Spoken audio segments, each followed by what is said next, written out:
wabarakatuh. Bismillahirrahmanirrahim. Alhamdulillahirabbil alamin. Wassalatu wassalamu ala asyrafil anbiya'i wal mursalin sayyidina wa maulana Muhammadin wa ala alihi wa sahbihi ajma'in. A'udzubillahi minasyaitonir rajim. Bismillahirrahmanirrahim. Rabbi shrah li sadri wa yassir li amri wahlul 'uqdatam min lisani yafqahu qawli. Ya Fattah ya Alim, amma ba'd. Anak-anakku sekalian dimanapun kalian berada, alhamdulillah pada kesempatan ini Bapak bisa berjumpa melalui pembelajaran daring atau pembelajaran online kali ini. Akan menyapa terlebih dahulu kalian semuanya, mudah-mudahan selalu sehat, mudah-mudahan selalu dalam lindungan Allah Subhanahu. Ya, anak-anakku sekalian, dimanapun Anda berada, kalian sehat semua? Sehat ya, alhamdulillah. Jangan lupa ya, pakai masker, cuci tangan, dan jaga jarak ya, jaga imun dan jaga iman. Sebelum mulai proses pembelajaran, terlebih dahulu silahkan berdoa terlebih dahulu, silahkan dipimpin.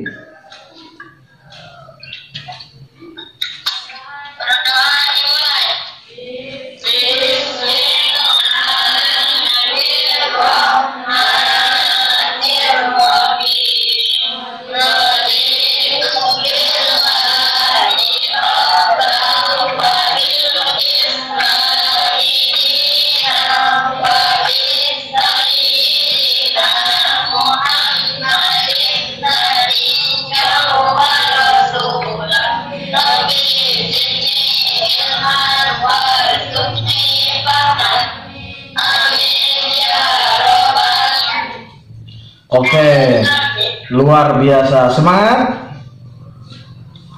Semangat? Oke.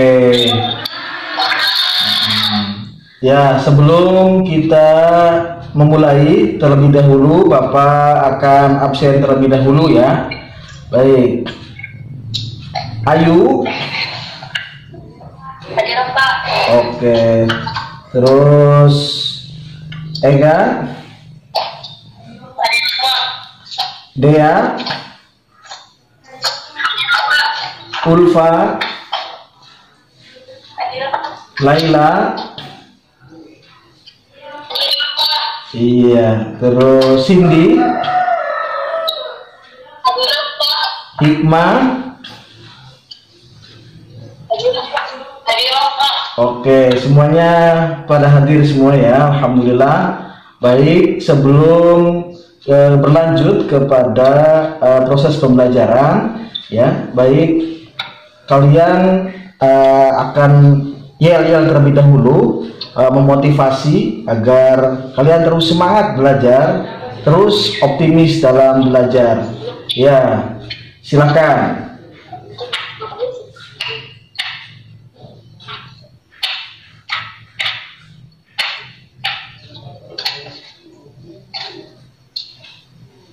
Ya, yel-yel dimulai, silakan yel-yelnya.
Anakku sekalian, bahwa sebelum Bapak akan menguraikan tentang garis besar akhlak terpuji dalam kehidupan, yaitu Bapak akan mencoba flashback materi yang sebelumnya yang Bapak telah ajarkan, yaitu tentang sifat-sifat Allah.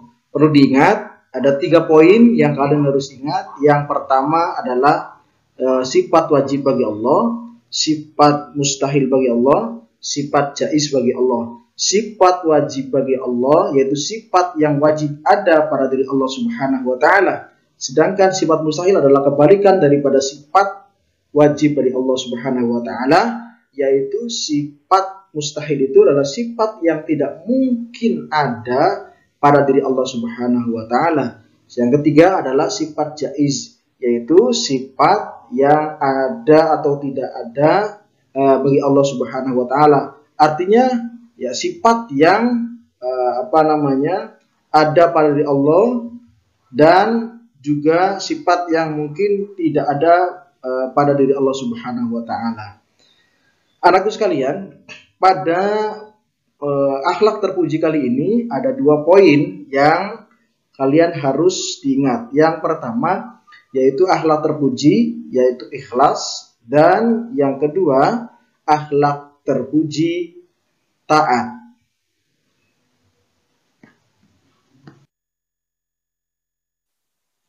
Tujuan pembelajaran mengenai akhlak terpuji yaitu melalui kegiatan mengamati, menanya, peserta didik dapat menjelaskan pengertian akhlak terpuji, yaitu ikhlas dan taat.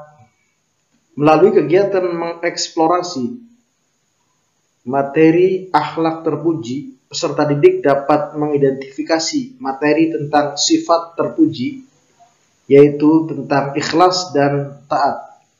Melalui kegiatan menalar dan menyajikan fakta, peserta didik mampu menjelaskan ciri dan perilaku ikhlas dan taat. Melalui kegiatan menalar dan merefleksi, peserta didik dapat mampu menyajikan fakta dan fenomena dampak positif daripada akhlak terpuji, ikhlas, dan taat.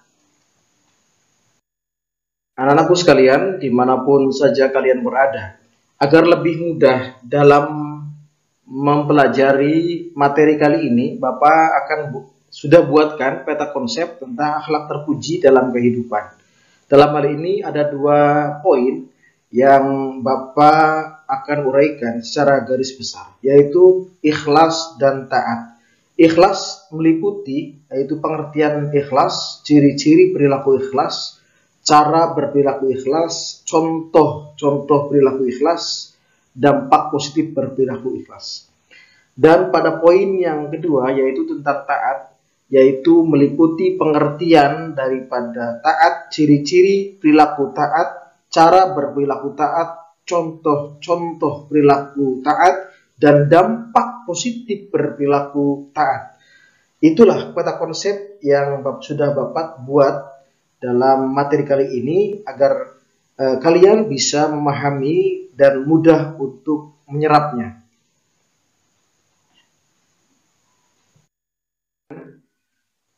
Bahwa ikhlas itu berasal dari bahasa Arab yang berasal dari kata akhlaso yukhlisu ikhlason, yang berarti tulus hati.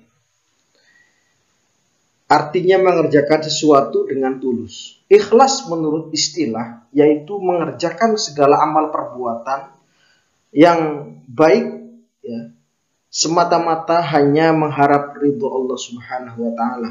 Artinya mengerjakan apa saja yang kita kerjakan itu semata-mata dengan tujuan dan mengharap ridho Allah Subhanahu wa taala. Seperti kalian mengerjakan tugas PR dan lain sebagainya dengan tulus ikhlas, maka semata-mata itu akan dapat pahala dari Allah Subhanahu wa taala.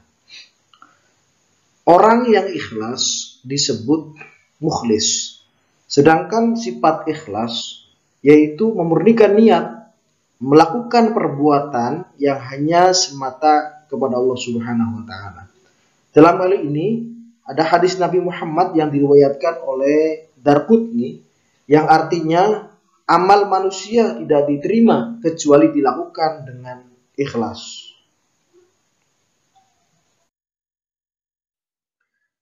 Baik, anak-anakku sekalian, bagaimana cara berperilaku ikhlas? Ya, bisa diperhatikan. Pertama, yaitu menyadari bahwa amal tidak akan diterima oleh Allah Subhanahu wa taala jika tidak dilakukan dengan secara ikhlas. Yang kedua, melatih diri beramal baik secara tidak dilihat oleh orang lain. Artinya, kita mencoba berlatih diri untuk berbuat sesuatu dengan tidak tampak oleh orang lain. Yang ketiga, melatih diri beramal baik tidak mengharapkan keuntungan pribadi. Artinya, ya kita murni kepada Allah. Yang keempat, menjauhi sifat-sifat ananiyah seperti egois, tamak, bakhil, dan takabur. Adapun contoh-contoh perilaku ikhlas.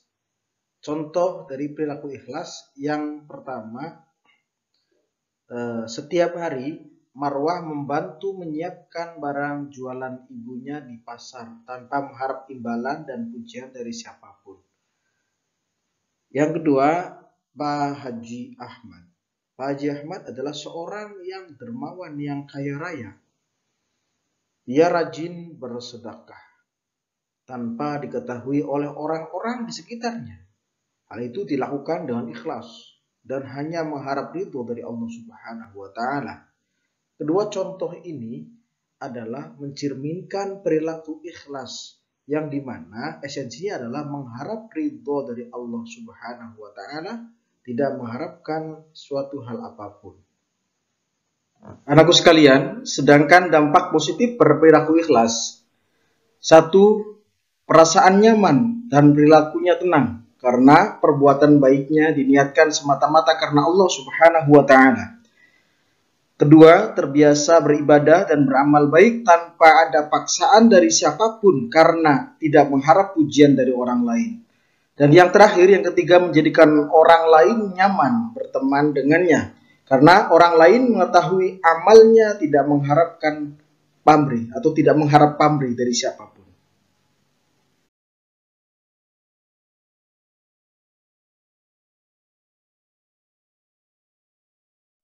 Ciri-ciri perilaku ikhlas, beribadah dan beramal baik hanya karena Allah Subhanahu wa taala, bersedekah secara sembunyi-sembunyi, tidak bangga dipuji orang lain, tidak mengingat-ingat amal baik yang telah dilakukan.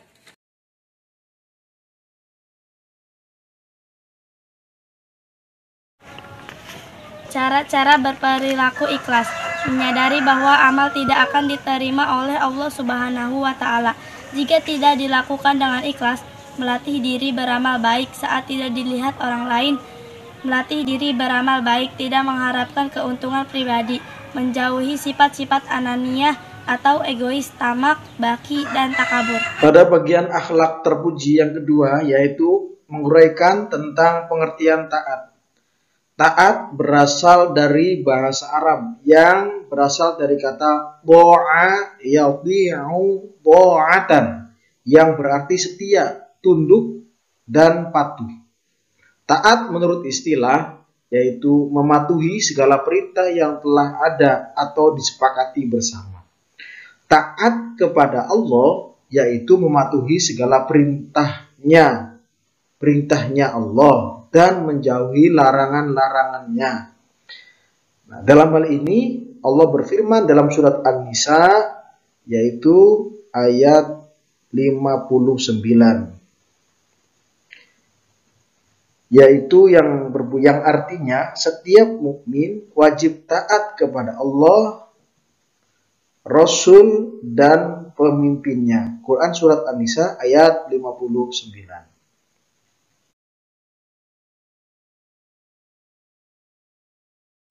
Ciri-ciri perilaku taat, patuh pada peraturan yang ada, baik yang bersumber dari agama maupun masyarakat. Disiplin dalam melaksanakan tugas dan tidak menuntut lebih daripada hak yang dimiliki.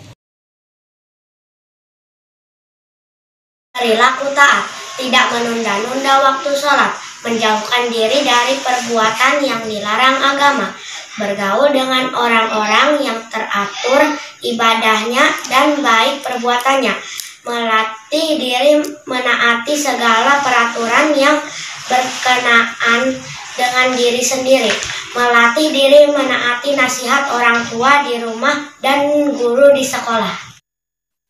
Anakku sekalian, Bapak akan berikan contoh perilaku taat. Ada 3 ya kaitannya dengan perilaku taat ini. Yang pertama, taat kepada Allah dan Rasulnya. Yang kedua, taat menjalankan perintah pemimpin. Dan yang ketiga, taat menjalankan tata tertib yang ada di sekolah. Yang pertama, taat terhadap Allah dan Rasulnya. Misalnya Ahmad, anak yang rajin sholat 5 waktu secara berjamaah walaupun usianya masih sangat belia. Pembiasaan ini dilakukan sejak kecil agar kemudian menjadi terbiasa. Karena ada falsafah yang mengatakan orang itu bisa karena terbiasa.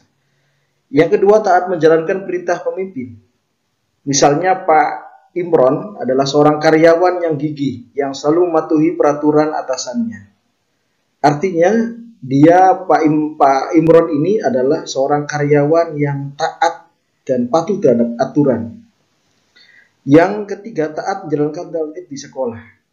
Misalnya, Lukman adalah siswa disiplin dalam hal waktu, yaitu mengikuti proses belajar mengajar, proses belajar dan mengerjakan tugas PR dan tugas-tugas lainnya. Itulah poin-poin daripada contoh berperilaku taat.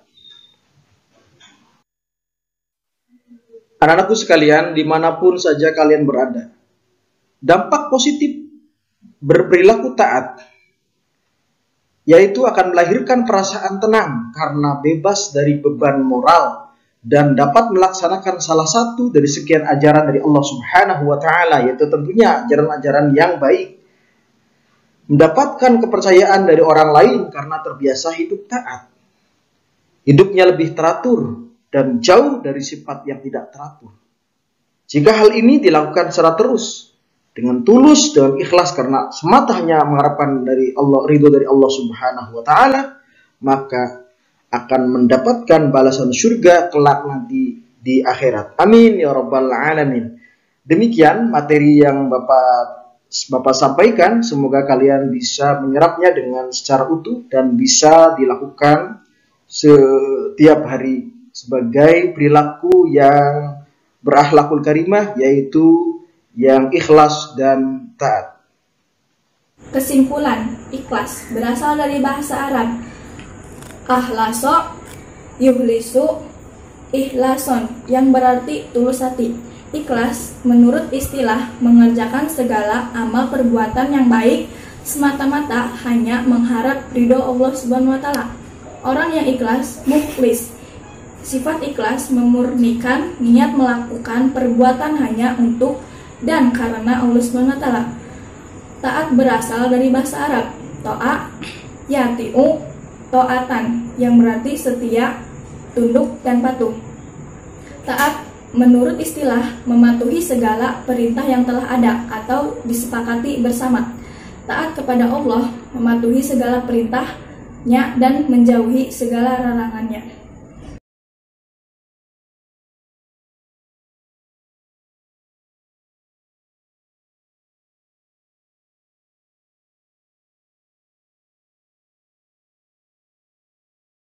Semoga ilmu yang kalian serap dapat bermanfaat dan juga kalian bisa mengaplikasikannya dalam kehidupan sehari-hari. Dan jangan lupa jaga kesehatan, selalu memakai masker, selalu mencuci tangan, tetap bahagia karena belajar di mana saja, kapan saja, dan dengan siapa saja. Demikian, wallahul muwaffiq ila aqwamit thoriq. Wassalamualaikum warahmatullahi wabarakatuh.